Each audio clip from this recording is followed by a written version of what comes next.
Say hi to everyone. Here on Monday, September 28th, our last Monday in September of 2020, and Indigo Mystic here the day before her big 7th birthday.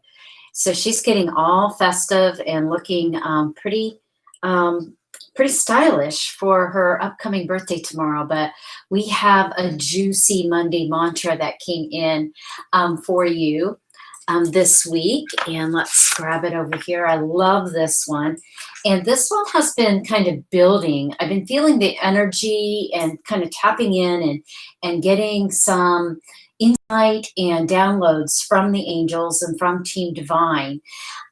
We're working through this very interesting time on Earth of pausing. We're still pausing. Things have not got back up to the speed of business, economy, livelihoods during this pandemic. And so as we are having this pause time, we are exploring more and more of our inner leader, our inner self, our purpose, our mission. What is it that we really want to do here? How can we live with more joy, more love, more satisfaction, more security? So there's all these questions coming in. So there's been a pattern kind of popping up in different communities and in different families and just different areas where people are saying what's next.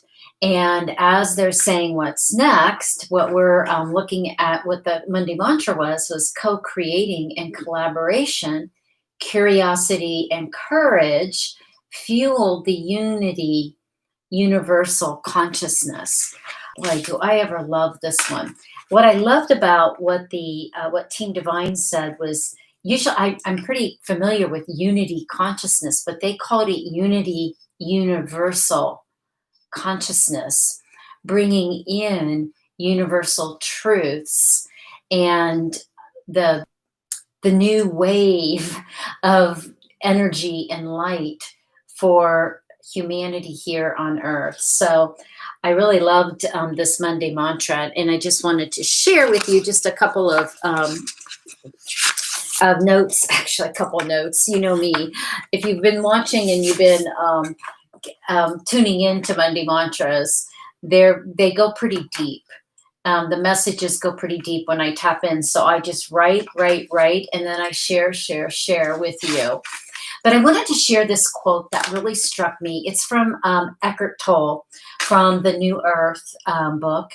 And I love this because it really sets the tone for the portal that opened up with this flood of information that came in about unity, universal consciousness for us today. So I love this quote by Eckhart Tolle. Give up defining yourself to yourself and to others. You won't die, you will come to life. And don't be concerned with how others define you. When they define you, they are limiting themselves. So it's their problem. Whenever you interact with people, don't be there primarily as a function or a role, but as a field of conscious presence. I love that. You can only lose something that you have, but you cannot lose something that you are. And so this led me into asking for more information and then taking my life experience and adding to that for you today to activate this beautiful co-creation and collaboration, the courage it takes, and the power of that courage to go into a unified field of consciousness and getting out of what I've always called dual consciousness.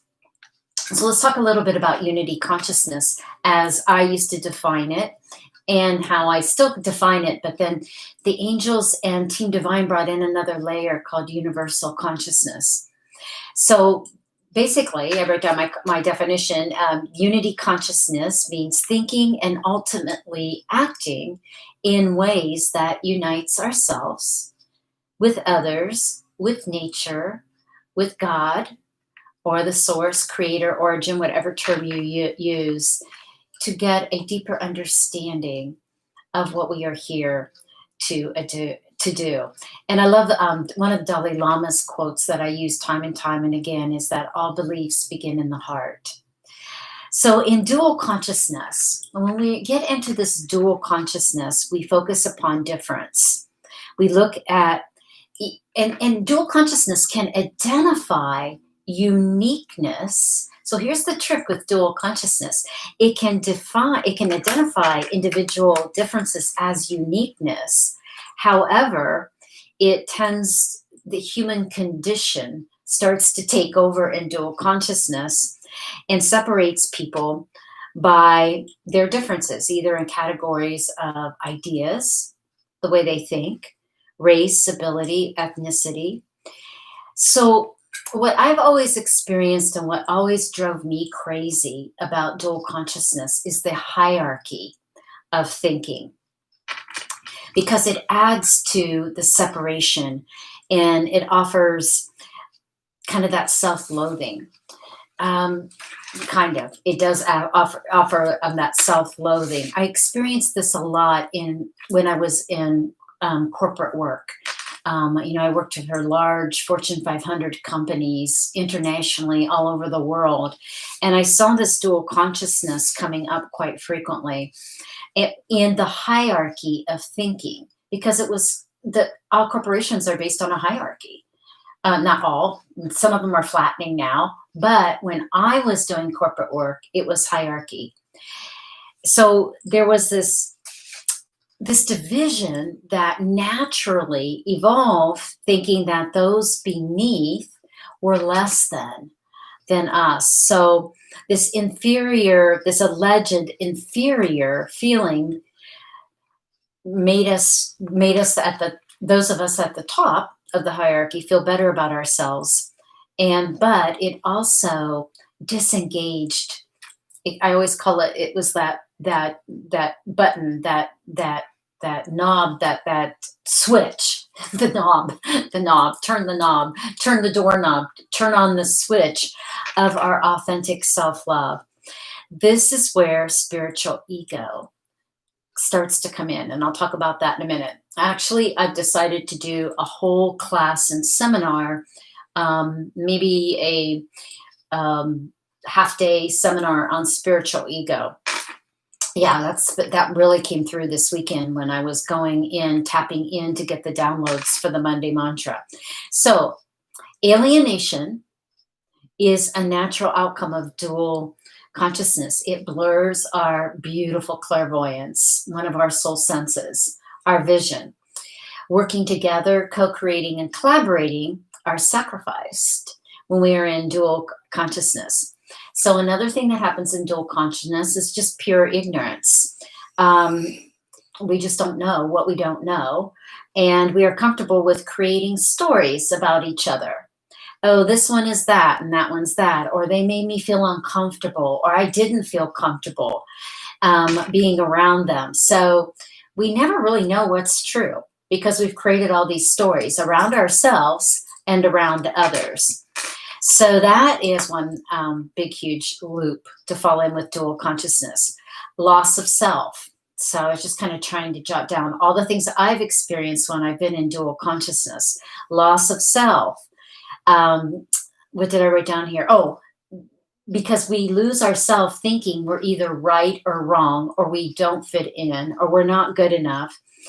And it holds that capacity for that wider vision of who we are. So fear comes in and replaces curiosity and courage, because we are fearful that we won't fit in, that we're not good enough, that we are not loved enough, that we don't have enough degrees or certifications, and that we're not skilled enough, or we're not worthy enough. All of that is fueled by fear. And then I love this, in the inner leader movement, we are exploring deeply the Oh, the beautiful gifts of essence communication. And what we came up with today, which I loved in one of our groups, was a union. And I love that. So the deepest level of communication is not communication. And this just came from our groups today, but it's the communion. Sometimes it's the wordless, it's not the speech, it's beyond concept. And we can use language and words to experience unity consciousness. But in our inner leader group mentoring sessions, we're experiencing the power of unity consciousness, coming together and sharing our light and love with no beliefs, no values about who we are. We're just coming together and activating different transcendental concepts that are coming through for us to use now to evolve our humanness. Your soul is perfect, whole, and complete. It doesn't need evolving. What evolves is our human experience, the choices we make, what resonates with our soul to excavate our beautiful soul wisdom. So we can use words and language to activate that vibration and frequency, but many times it's just from being in a sanctuary of pure light and love. Love that. So when we go into unity consciousness, here are the things that I've learned, especially recently with the last, I started group mentoring in June, and they've been going strong every single Monday with different groups and different phases of different groups. And first of all, it builds a different sense of rapport. Okay, in the old definition of, me, I like going into those old definitions of words. The old definition of the word rapport is to carry. But now as we move into co-creating, collaboration, and tap into that fifth dimensional energy, this isn't about carrying one another. This is about building a bridge so that we can carry more support across the bridge to one another as we face life's challenges. So I always say in our group mentoring in the inner leader, it's not a support group. It's not there. We're not there as a support group. We're there as a bridge to help carry forth or heal or expand whatever that person is experiencing. The second thing that has come through in unity consciousness through my work with groups and just in the inner leader movement, I also have some other groups outside the inner leader movement that I facilitate with heart math. And as a heart math master facilitator, there's just so much more compassion that comes through. So this compassion that comes through in the unity consciousness helps us participate in what others are feeling and going through, and start to form a community of light and love that lifts those situations and puts it into a different light. So compassion, what has been coming through with compassion and unity consciousness is that it is an energy. It's more than a feeling. I had a situation today where a lady was following me down on Main Street in her car in Half Moon Bay very early in the morning. And she was really upset with me because I was coming to a complete stop at every four-way stop.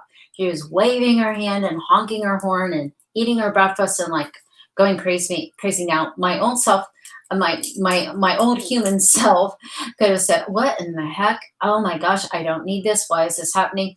Instead, I was like, wow, I feel so much compassion for her. She's in such a hurry and I can't go any faster. And I am going to make a complete stop at these four-way stops. It's one thing that I'm so adamant about in our little town of Half Moon Bay because I see so many people running through those stop signs in the walkways. So I really want to be conscious of making a complete stop at those. But she was really, really super upset with me. But I just sent compassion and love and thinking, wow, she is going to be so stressed out. There's going to be so many things that she's going through right now. Instead of judging her or saying, I can't believe this is happening, because it is happening. It was happening. Okay, so the other aspect of unity consciousness that comes through is we have less time to defend, protect, or attack. So in the groups that I've been facilitating and that have evolved with the inner leader movement, there is more time to explore, create, and heal together. Some of the ideas that came up today were phenomenal with some of the tools, the spiritual tools that we are developing together. It's really pretty cool. So promotes, let's see, what's the other? I got three more things that I wrote down about unity consciousness. Promotes greater equanimity and brings more depth and meaning into our unique lifestyles. This isn't about evolution. This is about unique lifestyles that we have, this uniqueness that comes from a unity perspective, how we are all in a sanctuary of unity. So there is less judgment to say, oh, that person's lifestyle is way, way beyond where I am right now, or they're not up to speed to where I am right now. That's all judgment. That's all bias. That's all stereotype that our ego wants to keep planting into our consciousness. And then trust. Oh, I have just seen such great trust for life increase through unity consciousness. So we become less suspicious. We become less insecure as we experience ourselves in this unity consciousness, that we're not alone, that we have this a beautiful sanctuary of love and light. And then I believe, and the reason that I had such a passion for starting the group mentoring series in Inner Leader is that I believe that we're leaving and modeling a new blueprint, a new imprint for the generations to come. As we learn to work together in groups and in navigating through the beautiful unity consciousness that comes through, we're leaving that imprint for future generations. That's what's so exciting. And let's see, what else? I think there was one other point. Let me just see what I have written down here on my multiple notes. Oh yeah, so dual consciousness. Someone said this to me the other day, and I love this, and I captured it. We were talking about duality and judgment and stereotypes, and they're saying, well, dual consciousness has this seductive quality to it because the ego gets an immediate boost and a little shot of, oh, that made me feel better. Okay, now I'm worthy. And so that was, I really loved when we were having this discussion that came up. So the gifts of unity consciousness tend, not always, but yeah, I've seen it more times than none, to generate more acceptance, compassion, peace, trust, and the power of innovation, collaboration, co-creation. And it is what I call unity consciousness, and our group mentoring is it's food for the heart, and it illuminates the soul's light. And then just a couple of things on spiritual ego. In fact, I don't even think I'm going to go into that right now because I'm going to evolve. I'm going to actually do a workshop on this because it has come through so strong lately with situations that I've experienced or things that clients are bringing up to me, other groups that I'm in that I'm kind of seeing these little threads of spiritual ego popping up. But one thing that as you are doing your inner leader work and as you're doing your spiritual work, if you start believing that your connection with divine is somehow deeper or more expansive than other people's connection, that's a red flag. Focusing on how more spiritually evolved you are than others. Judging others for being less awakened or asleep or unconscious. Using spiritual words or concepts to avoid being wrong. And trying to convert people to your perception. Almost preaching or debating with them about certain topics. So those are kind of my red flags. I'm kind of excited to put this together because I've had a lot of experience in this, a lot of experience when I've seen specific examples of spiritual ego in myself and in others that I have been, as an intuitive, to be very aware that I don't fall into those traps any longer. And so I'm pretty excited about this new download that came for me to create a webinar, a seminar on spiritual ego. So we hope that this week will bring you more unity consciousness with curiosity. Oh, we keep forgetting that part of the Monday mantra, curiosity and courage, and co-creating and collaboration bring forth the unity consciousness. So Indigo, let's see what angels that you bring forth today for our beautiful Monday mantra. Okay, we've shuffled the cards. She's getting excited because it's almost her birthday. Okay, ready? You want to tap?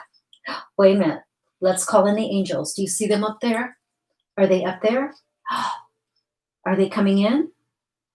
Can you call them in? Yeah, you see them? They like to come in the lotus flower. Yeah. Okay, here we go. Ready? She's like, I don't want to do this today, Mom. Come on, we got to tap. Let's go. 1, 2, 3. Ready? 1, 2, 3. Yay! You did it. Okay, so let's see which angels came in. Today in our group mentoring, the topics that we had was this is why I love this work. This is all energy. This is all calling in the beautiful beings in another dimension that are in a light frequency outside of a human vehicle carrying their beautiful souls. And the 3 angels that came forth in our group this morning were identical to the messages that came through in our hour and a half together. It was really, really quite beautiful. Aha, angel for faith and trust. There you go. So there is that beautiful north, south, east, west, your inner leader compass. This angel for faith and trust is bringing forth the affirmation for co-creating, collaboration, curiosity, and courage, that have faith and trust that everything in your life that is happening right now is meaningful and right for you. I love this quote. You should see all the papers I have with highlights. I love doing these. I just get download after download. But I love this quote that came through. It says, we live 2 lives. We live in our thoughts, and we live life as our experience of the present moment. Freedom comes as our life in thoughts diminishes and our experience of the present moment predominates. Freedom comes through learning to balance thoughts in the present moment. Angel for faith and trust is saying this is where freedom comes in, when you have this faith and trust. And then next comes, she's been coming in quite frequently. So this is the difference between spiritual ego and spiritual awakening. The angel for spiritual awakening saying, Lisa, I'll come in and help you write that webinar for when people get stuck in that spiritual ego. So this has to do with the thoughts again. Boy, this mind and thoughts just keep coming up. But the more open-minded I become, the better I understand the secrets and the messages of the universe, the unity, universal consciousness. That's the spirit, the angel for spiritual awakening. So, so amazing. Oh, I love this. I love this work. I love being of service in this way. And then let's see what else. Oh, love this, Indigo. Oh, yes, grace, grace, the angel for grace. Again, look at that beautiful symbol. There's this 4 directions, this beautiful inner leader compass within you that is connected to divine, is grounded you into earth, has the divine masculine, the divine feminine, balancing all of that with the angel of grace. Her affirmation for you today is, I experience divine grace in my life. One of my teachers and one of my mentors said, grace is the finest elixir that you can get from Creator and from your angels and from whoever you work with in that beautiful dimension of higher frequency light and love. It is it's like drinking a fine glass of wine. as grace comes in and just creates this calm, this inner ease, this peace, this harmony, this balance. So, Indigo, you did good, little Miss Birthday Girl. Yes, yes, yes, yes, you did good.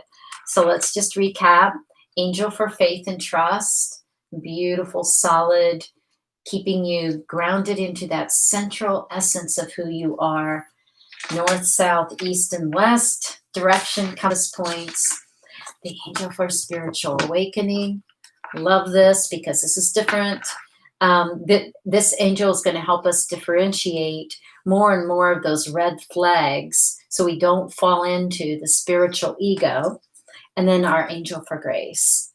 So we hope that you will co-create and collaborate with curiosity and courage this week, fueling up this unity consciousness, the universal consciousness of the truths that are being imprinted on earth now for a new way of living. We're imprinting. Yes, we are.